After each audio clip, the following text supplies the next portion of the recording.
जय माता दी। आप और आपके परिवारजनों पर माता रानी की कृपा सदा बनी रहे।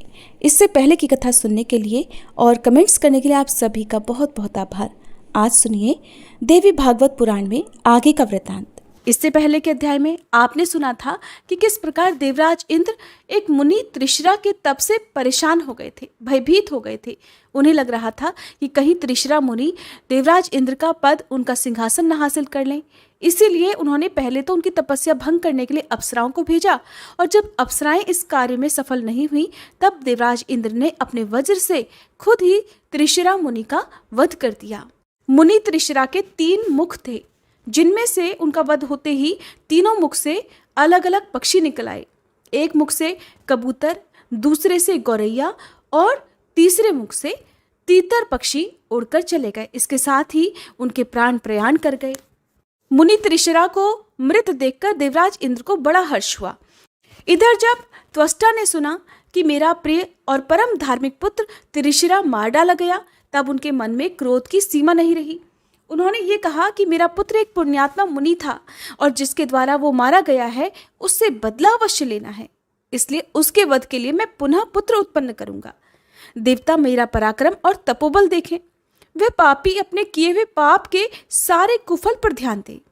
इस प्रकार कहने के बाद त्वष्टा मुनि ने पुत्र उत्पन्न करने के उद्देश्य से अथर्ववेद के मंत्रों का उच्चारण करके अग्नि में हवन करना आरंभ कर दिया। उस समय क्रोध ने उनको व्याकुल कर रखा था। लगातार 8 रात्रियों तक हवन होता रहा। अग्नि प्रचंड लपटों से धधकती रही। इसके बाद उस अग्नि से एक दिव्य पुरुष प्रकट हो गया, जो अग्नि के समान ही प्रकाशमान था। अग्नि से प्रकट हुआ वह पुत्र महान तेजस्वी और बलवान था। उसके शरीर से अग्नि के समान प्रकाश फैल रहा था। वह त्वष्टा के सामने खड़ा हो गया। उस पर उनकी दृष्टि पड़ी।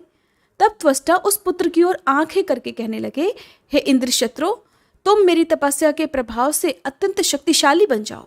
उस समय क्रोध के कारण त्वष्टा के शरीर में आग सी लग रही थी।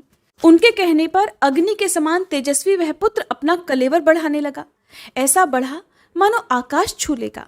उसका विकराल शरीर पर्वत के समान दिखने लगा। ऐसा लगता था मानो स्वयं मूर्तिमान काल ही सामने प्रकट हो गया हो।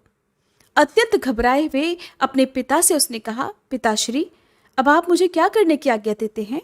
उत्तम व्रत का आचरण करने वाले हे प्रभु, मेरा नाम बताने के साथ ही मेरे कार्य का निर्देश भी कर दीजिए। आप इतने चिंतित क्यों हैं? इसका कारण मैं सुनना चाहता हूँ। मैं तो बिल्कुल अभी आपकी चिंता दूर कर दूंगा।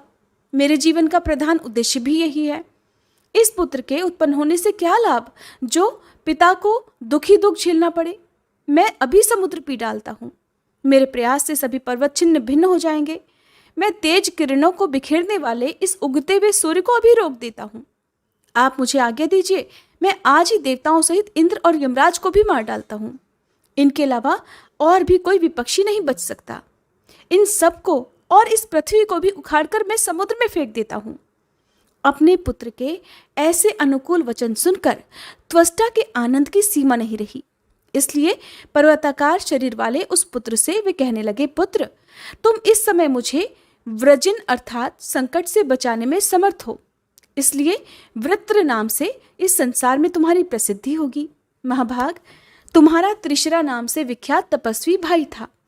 उसके 3 सामर्थ्यशाली मस्तक थे। वह तुम्हारा भाई वेद और वेदांग का पूर्ण ज्ञाता था। उसे सारी विद्याएं ज्ञात थी। त्रिलोकी को चकित करने वाली तपस्या में वह प्रायः लीन रहा करता था। अभी आज ही इंद्र ने वज्र से मारकर उसके मस्तक काट डाले हैं। मेरा वह पुत्र तो सर्वथा निरपराध था। उसका कोई भी अपराध नहीं था। सहसा ये अप्रिय घटना घट गई। इसलिए हे पुरुष व्याघ्र, अब तुम इस पापी इंद्र को परास्त कर दो, क्योंकि वह ब्रह्मघाती, नीच, निर्लज, दुर्बुद्धि और महान शठ है। पुत्र के शोक से अत्यंत व्याकुल त्वष्टा इस प्रकार कहकर तरह तरह के दिव्य आयुधों के निर्माण में लग गए। फिर इंद्र का वध करने के लिए उन आयुधों से वृत्तासुर को उन्होंने सुसज्जित कर दिया। उन्होंने मेघ के समान प्रतिभाशाली और भार सहने में समर्थ शीघ्रगामी एक अत्यंत सुदृढ़ रथ वृत्तासुर को दे दिया और उसे युद्ध करने की आज्ञा भी दे दी। व्यास जी कहते हैं, राजन, इसके बाद महाबली वृत्तासुर वेद के पारगामी विद्वानों द्वारा स्वस्ति वाचन कराकर रथ पर बैठा और इंद्र को मारने के लिए चल पड़ा। देवताओं ने जिन बहुत से दैत्यों को परास्त कर दिया था, वे क्रूर स्वभाव वाले दानव भी वृत्तासुर को महान बलि समझकर उसकी सेवा करने के लिए उसके साथ ही चल दिए। ये दानव युद्ध करने के विचार से आ रहा है, ये देखकर इंद्र के गुप्तचर बड़ी तेजी के साथ देवराज के पास पहुंचे और वृत्तासुर क्या करना चाहता है उन्होंने ये सूचना उन्हें दे दी। दूतों ने कहा, हे स्वामिन, वृत्तासुर नाम का दानव आपका घोर शत्रु है। त्वष्टा ने इस बलवान राक्षस को उत्पन्न किया है।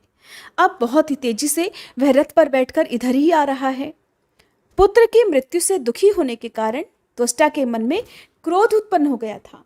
उन्होंने आपका संहार करने के लिए मंत्र प्रयोग से इस दुर्धर्ष दैत्य को उत्पन्न किया है। इसके साथ बहुत से राक्षस भी हैं।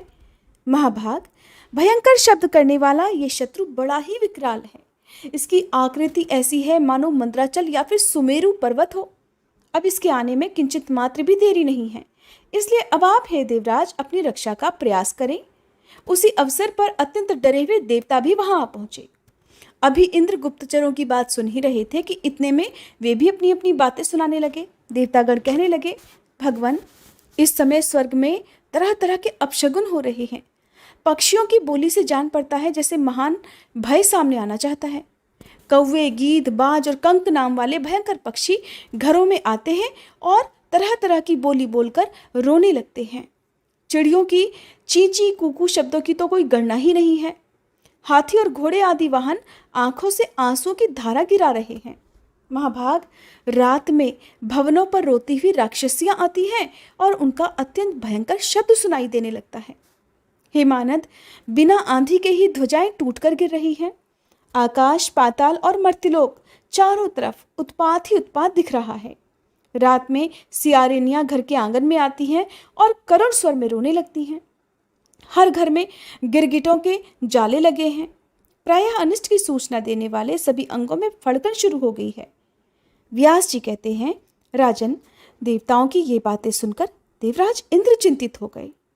उन्होंने बृहस्पति जी को बुलाया और उनसे वे मनोगत बात पूछने लगे। कहने लगे कि हे ब्राह्मण, बड़े आश्चर्य की बात है, अचानक ये इतने भयंकर अपशगुन क्यों हो रहे हैं?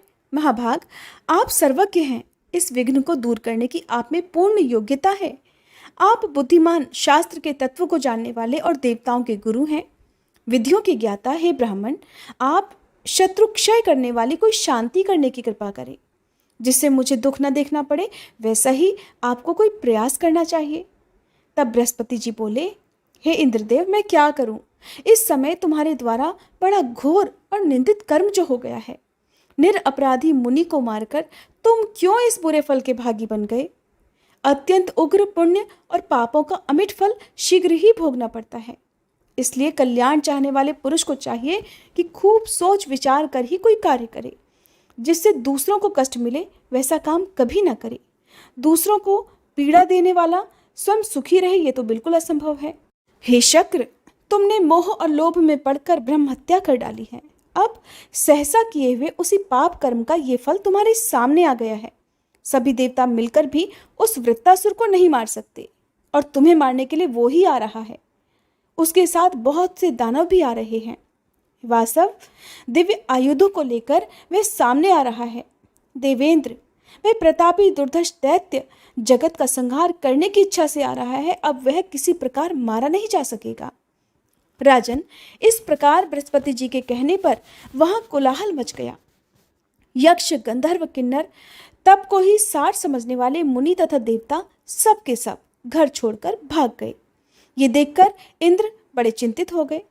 फिर तो सेना सजाने के लिए उन्होंने अपने सेवकों को आज्ञा दे दी और कहा कि तुम लोग वसुओं, रुद्रों, अश्विनी कुमारों और आदित्यों को यहाँ बुलाकर लाओ।